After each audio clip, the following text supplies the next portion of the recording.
అదే RTV app వార్తల్ని క్షణాల్లో చదివే అవకాశం ఉంటుంది. ఒక న్యూస్ పేపర్, ఒక టెలివిజన్ ఛానల్ మీ చేతుల్లో ఎప్పుడూ ఉంటాయి. ఈ జిల్లాలో ప్రతి సాట కూడా దాడులు చేయడము, వైఎస్ఆర్సీపీ నాయకులు కానీ కార్యకర్తలు కానీ ఇబ్బందులు పెట్టుకుంటూ మళ్ళా కూడా ఎవరైనా వైఎస్ఆర్సీపీ నాయకులు పోయి కంప్లైంట్ ఇనికిపోతే తెలుగుదేశం పార్టీ వాళ్ళతో కూడా కౌంటర్ కేసులు కూడా కట్టించి ఇబ్బందికి గురి చేస్తున్నారు ఈ జిల్లాలో. ఈ విధంగా ప్రతి సాట కూడా నిన్న కూడా తాడిపత్రిలో కూడా వాళ్ళే కూడా మురళీప్రసాద్ రెడ్డి ఇంటిపైన దాడి చేసి అడ్డు రఫీ అనే అతని కూడా కొట్టి మళ్ళా కూడా వాళ్ళ మీదనే కూడా కేసులు పెట్టడం జరిగింది. ఈ విధంగా ప్రతి జిల్లాలో ప్రతి కాన్స్టిట్యున్సీలో ఈ విధంగా జరుగుతుంటే ఇబ్బందికరమైన పరిస్థితి ఏర్పడింది.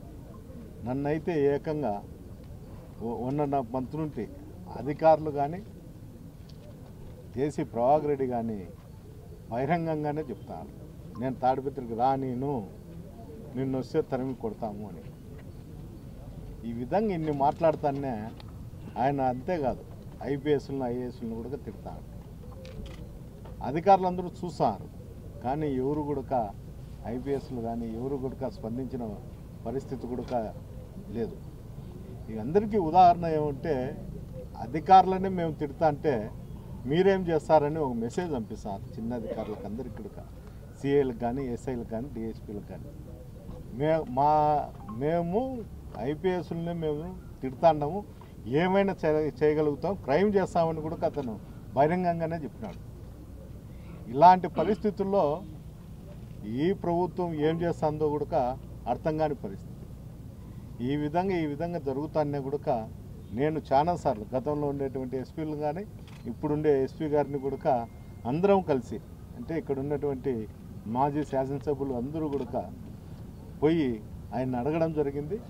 నన్ను తాడిపత్రికి పంపించకపోతే జిల్లా నాయకులు అంతా కలిసి మేము తాడిపత్రిలోకి విడిచిపెట్టి వస్తామని కూడా చెప్పడం జరిగింది. అందువలన ఆయన కూడా ఎస్పీ గారు స్పందించినారు. తొందరలోనే మా నిర్ణయం తెలియజేస్తామని చెప్పడం జరిగింది. ఆయన నిర్ణయం తర్వాతనే కూడా ఏదన్నా కానీ మా చర్యలు ఉంటాయని.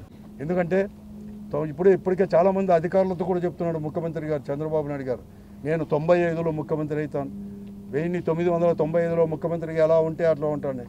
మాకు కూడా తెలుసు, నేను కూడా అప్పుడు పార్లమెంట్ సభ్యులుగా ఉన్నాను కాంగ్రెస్ పార్టీ తరఫున. 96లో కూడా 95లో కూడా ఈ జిల్లాలో అటువంటి పరిస్థితులే ఉండేది.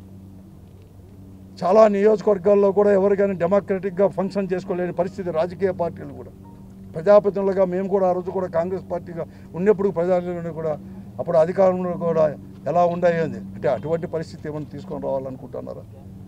అటువంటి పరిస్థితి ఈరోజు రాష్ట్రంతో పాటు ఈ అనంతపురం జిల్లా కూడా తీసుకొని రావాలంటున్నానని చెప్పేసి నేను ముఖ్యమంత్రి గారిని మేము స్ట్రైట్గా కూడా నేను అడుగుతా ఉన్నాను, ఆలోచన చేయమని చెప్పి నేను అడుగుతాను.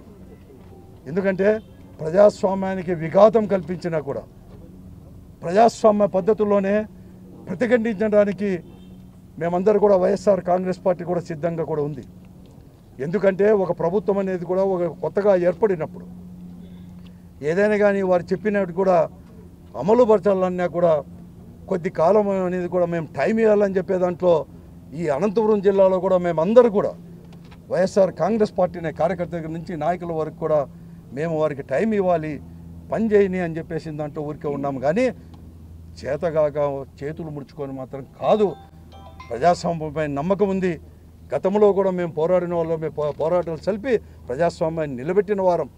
ఈ జిల్లాలోనే అనేకమైన రాజకీయ పార్టీలు అందరూ కలిసి కూడా ఎవరు విఘాతం చేసినా కూడా అటువంటి పరిస్థితుల్లో ఉన్నాం. తప్పకుండా కూడా చేస్తున్నాను. ఈరోజు అందరినీ కూడా నేను కోరుతా ఉన్నాను, పెద్ద ఎత్తున కూడా మీ పైన నమ్మకంతో కూడా ఈ జిల్లాలో కూడా పార్లమెంటు స్థానాల నుంచి అసెంబ్లీ స్థానాల వరకు కూడా మిమ్మల్ని మీరు గెలిపించారు. మీరు వాగ్దానాలు అమలుపరచుకోవడానికి మీ అందరూ కూడా కృషి చేయండి, మా సహకారం ఉంటుంది. అభివృద్ధి విషయంలో కావచ్చు, లేకపోతే వెల్ఫేర్ విషయంలో కావచ్చు, పూర్తిగా కూడా సహకారం ఇస్తాం. ప్రజాస్వామ్య పద్ధతుల్లో కూడా డెమోక్రసీ పైన కూడా నమ్మకం ఉన్నవారు. ఈరోజు పెద్దారెడ్డి గారు ఎక్కడ కూడా ఫంక్షన్ చేయడానికి ప్రజాస్వామ్య పద్ధతిలో ఒక రాజకీయ పార్టీగా అక్కడ తాడిపత్రిలో ఫంక్షన్ చేయడానికి అతన్ని కూడా తాడిపత్రికి కూడా వెంటనే కూడా తీసుకొని వచ్చే పరిస్థితులు కల్పించమని చెప్పి ఎస్పీ గారిని అడిగాం. ఎస్పీ గారు కన్నా ఈ ప్రభుత్వం కన్నా కల్పించకపోతే వాటి పరిస్థితులు పోతే మేము కూడా మా పార్టీ కూడా పోయి రాజకీయ కార్యకలాపాలు కూడా తాడిపిత్తరే కాదు అటువంటి పరిస్థితులు ఏ నియోజకవర్గంలో కూడా పనిచేస్తుందని చెప్పేసి కూడా నేను చెప్తా ఉన్నాను. 2019లో మేము కూడా గెలిచి ఉన్నాం పెద్ద ఎత్తున. అంతవరకు చరిత్ర చూస్తే మా పార్టీ ఎక్కువ స్థానాలను గెలుచుకున్నది 2019 వరకు. 2019 నుంచి 24 వరకు ఎలా నడిచినాయి పరిస్థితులు అనేది మీకు అందరికీ కూడా తెలుసు. ముఖ్యంగా 19లో గెలిచిన తర్వాత ఎక్కడ కూడా ఎలాంటి శాంతి భద్రతలకు విఘాతం కలిగిన పరిస్థితి లేదు. కానీ 24లో జూన్ 4వ తేదీ నుంచి ఇంకా ముందు నుంచి కూడా చూస్తున్నాం జిల్లాలో ఏం జరుగుతుందనేది.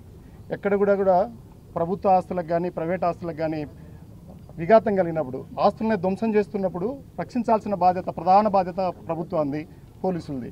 తాడిపత్రిలో ఒక ఇంటి మీద పడి ఫర్నిచర్లు కానీ కార్లు కానీ ధ్వంసం చేశారు. అలాగే కళ్యాణదుర్గంలో చూశారు. ప్రైవేట్ ఆస్తులను ధ్వంసం చేస్తూ ఉంటే వాటిని అన్నిటి కూడా విఘాతం కలుగుతున్నప్పుడు ఏదో మొదటంటే 1 నెల 2 నెలలు వాళ్ళు ఉత్సాహంతో ఉంటారు, కొంచెం తగ్గుదాం అనుకుంటూ ఉన్నాం. కానీ ఇదే కొనసాగుతూ ఉంటే ఎన్ని రోజులు ఇలా అలాగే ఉండాలనేది కష్టం అవుతుంది మాకు కూడా. అంతేకాకుండా ఒక ఎక్స్ఎమ్మెల్యే ఊర్లోకి వెళ్ళలేని పరిస్థితి కల్పిస్తే దాన్ని కూడా భరించడం కష్టం అవుతుంది పార్టీ తరఫున అలాగే ప్రజల తరఫున కూడా. అందువల్ల ఇవన్నీ కూడా మమ్మల్ని అటువైపు తోయొద్దు. మేము కూడా చూస్తూ ఉన్నాము, ప్రజలందరూ కూడా గమనిస్తున్నారు. పెద్ద ఎత్తున మెజారిటీ ఇచ్చారు. దాన్ని తీసుకొని ప్రజలకు మేలు చేసే పద్ధతుల్లోకి పోండి. కానీ ప్రైవేట్ ఆస్తులను ధ్వంసం చేస్తే అది సరైన పద్ధతి కాదు. ఇది కళ్యాణదుర్గంలో కూడా జరిగాయి, మిగతా ప్రాంతాల్లో జరిగాయి, రాష్ట్ర వ్యాప్తంగా జరుగుతున్నాయి. కానీ శాంతి భద్రతలకు విఘాతం కలగడం అనేది మంచి పద్ధతి కాదు. ఇది ఆధునిక యుగం, ప్రజాస్వామ్య దేశాలు ఇవి. మళ్ళీ మధ్యయుగాల్లోకి పోయే పరిస్థితులు రాకుండా ఉండాలని నేను మనసారా కోరుకుంటున్నాను. ఆ పరిస్థితిని మా పార్టీ తరఫున సహకరిస్తామని కూడా తెలియజేశాం పోలీసు వారికి. వాళ్ళు ఈ పరిస్థితులను మెరుగుపరుస్తారని గట్టిగా నమ్ముతున్నాం. అలాగే ఎక్స్ఎమ్మెల్యే గారిని అక్కడికి తీసుకెళ్లి ఆయన పనులు ఆయన ప్రజాస్వామ్య పద్ధతిగా చేసుకోవడానికి అవకాశం కలిగించాలని కూడా మేము కోరుకుంటున్నాం.